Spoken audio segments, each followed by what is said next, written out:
Hey everyone, Tony D with a hot take on Harley Quinn.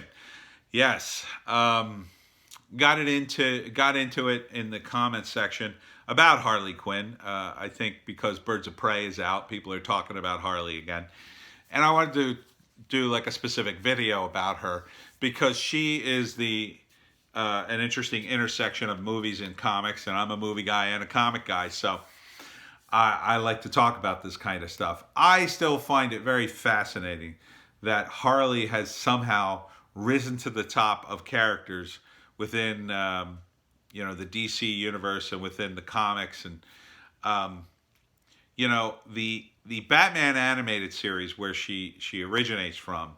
There's actually some history prior to that in the comics. In the comics, there were characters called Harlequin, which not Harley Quinn, Harlequin, which I think she's sort of named after. The original one was in the 40s. She was a villain against Green Lantern, the original Green Lantern, and she actually committed her crimes to get his attention because she wanted a date or something. So it was very dated, very 40s sort of crimes. And then there were like 3 or 4 other incarnations. One of them was the Joker's daughter, which I think I mentioned in the previous video, and she ends up joining the Teen Titans, and there was like another version. So the thing about Harley Quinn was she was very much like Harley Quinn in that she was kind of a villain, but kind of a good guy too. But they managed to pull that off in the past because there was a pretty good, line between good and evil in the comics during those eras. And this goes back, to the 40s, but all the way up to maybe the 80s and early 90s. When you get to the Batman animated series and Harley Quinn makes her debut, her purpose is essentially to broaden the character of the Joker for the cartoon. The cartoon had to be softer than the comic book version of Joker because the comic book version of Joker, by that time, and this is post The Dark Knight Returns, had become too murderous. And in the comics, that was a real problem. And is a real problem, really, because they kind of upped the ante too high, and the Joker sort of hit the ceiling and had nowhere else to go. Once you start murdering people, that's shocking for a while, but this is the world of comics. 5 years later, killing somebody for the Joker was no longer shocking. Killing 10 people, maybe that was more shocking. Killing 100 people, yeah, that was more shocking. But then it just becomes a numbers game. So I think it was a huge mistake for the comic guys back in the day to up the ante with the Joker and make him a homicidal maniac, which essentially is what he is now. It worked in The Dark Knight Returns because that was like a future Joker and future Batman, and that was the end. That was the climax. So you could say, well, that's going to happen in the not too distant future, but it hasn't happened yet. The great thing about the cartoon was they brought the Joker back to his roots as more of a gangster character. So every gangster needs a side chick, and this sort of broadened his appeal a little bit because he wasn't just a guy who killed people. He was a gangster who wanted money and had schemes. And oh yeah, he's got a hot girl named Harley Quinn who's into his thing, which is, dressing clownish and doing all kinds of crazy things just to piss off Batman. So Harley Quinn in the animated series works great. I mean, she's a great character. Great voice actress played her. I forget her name. But she had that Mr. J accent. And she was one of the most popular characters in the series by far. Excuse me, low battery warning. So then she was so popular, they brought her into the comics. And she almost instantly started to suck up all the oxygen in the fangirl arena. Now, on the one hand, there wasn't a lot of girl characters for female fans to latch onto. However, the problem with Harley is she's not a great role model. Yeah, she had great costumes, but she's not really a role model. But Fangirls love dressing as her. I mean, you could go to almost any comic book convention nowadays, and if you don't see at least 2 or 3 Harleys, it's not a real convention. Then Suicide Squad comes out. Margot Robbie, has an even crazier costume, and that one's really popular too. Very scantily clad Harleys running around. I am sure that if you pick the 2 sexiest costumes from the current Birds of Prey movie, that is what you're going to see in conventions come this season. And a handful of the other ones too, I'm sure. Along with all the other female characters now. And there's nothing wrong with that. The problem is Harley's not a good person. She is, at the very least, mentally ill and the victim of abuse, which isn't a good role model for feminists. And this Birds of Prey movie is being promoted as like a feminist movie, and definitely not for young women, because she put up with the Joker, took his abuse, and from a creative standpoint, without the Joker, Harley Quinn isn't much.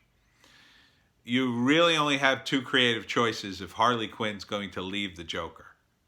One is she has to outdo the Joker and basically become a bigger gangster, which doesn't make her a good person, and basically kill him or send him away. Or she has to, because the Joker basically seduced her in Arkham, she was his psychiatrist, and he got her all twisted up, and that's how he escaped with her, and she ended up joining his gang.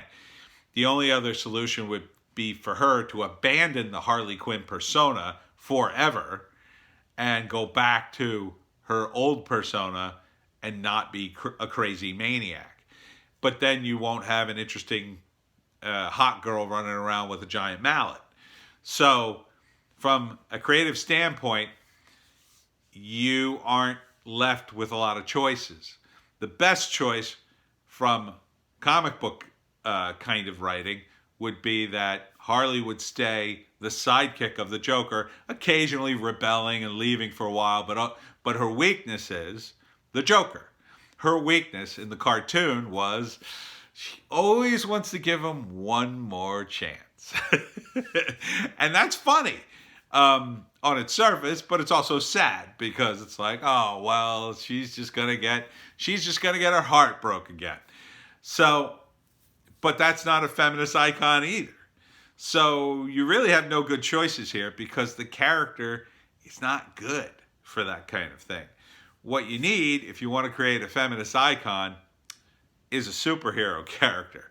And there are plenty to choose from in the DC universe, and some are in the Birds of Prey movie. You got Black Canary, the Huntress, you've got the cop, I forget her name.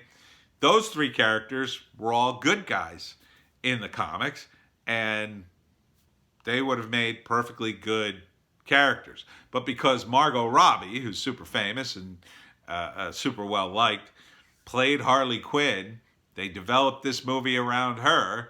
And what they should not have done, they should not have pushed the feminist angle. If you're going to do a movie about Harley Quinn, don't press the feminist angle, because you're basically saying, hey, feminist, you should become a jerk. You should run around like a maniac, shooting guys and robbing people and doing all sorts of crazy things and never taking responsibility. That's not a really great message. A better message would have been that Harley goes to jail at the end, or she betrays the Joker at the end, puts him away, either to get back at him, or to, or she spends the whole movie trying to put the Joker away, and at the very last minute she helps free him, because she just can't help herself, and she's sort of trapped in that relationship. And you could make it a funny movie that way. You can make it more of a comedy, and I think the movie is kind of an action comedy.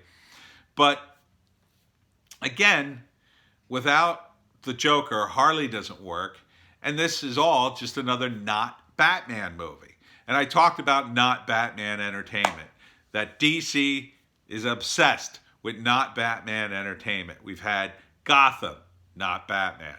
We've had the Pennyworth TV show about Alfred, not Batman. Um, we've had, oh, what was the other thing? There's more than one. Oh, Batwoman, not Batman. And I believe there was even one more, and I'm probably forgetting. But we've had all these not Batman shows. Most of these, the Joker really only works with Batman. Harley works much better with Batman because Batman is a stick in the mud. Joker and Harley Quinn are a couple of maniacs who love to have fun. They go too far and they hurt people, they rob people, but that's in contrast to Bruce Wayne, who's just. So without those characters, what are you doing? DC, Warner Brothers, whoever you are, I say you got to go back to the basics.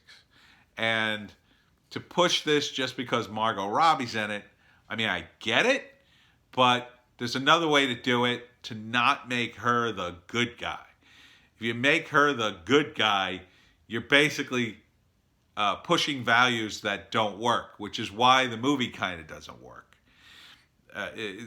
She doesn't have that kind of one of the guys in comments said, well, she's kind of like Robin Hood. No, Robin Hood took a big risk standing up to authority, robbing from the rich, stealing from the poor. Everybody was after him. He was a good guy. Harley is nothing like Robin Hood. She is in this problem because of herself. She is a messed up person, but that doesn't excuse her behavior. If you want to excuse her behavior, then you have to write her off as too mentally ill to make her own decisions. Ergo, not a good role model. And not a good character, not a good protagonist, because it's always bad to pick a crazy protagonist, because crazy protagonists can do anything, you can justify anything, and that's bad. So anyhow, that's my analysis of the Harley Quinn character yet again. I say, you can go see the Birds of Prey movie. I'm not seeing it. I have a policy of not giving Hollywood my money for movies I think are going to be bad. And that, to me, as a friend of mine said, looks like hot garbage. And I don't want to see hot garbage. I certainly don't want to pay for it. I might see it later for free or close to free on Netflix or something if I have time and I'm sort of curious. I still sort of want to see Suicide Squad just to see what a train wreck it is. But, I don't want to give these guys my money. So if this movie flops, it'll be more likely that it'll be on Netflix soon. That's good for me.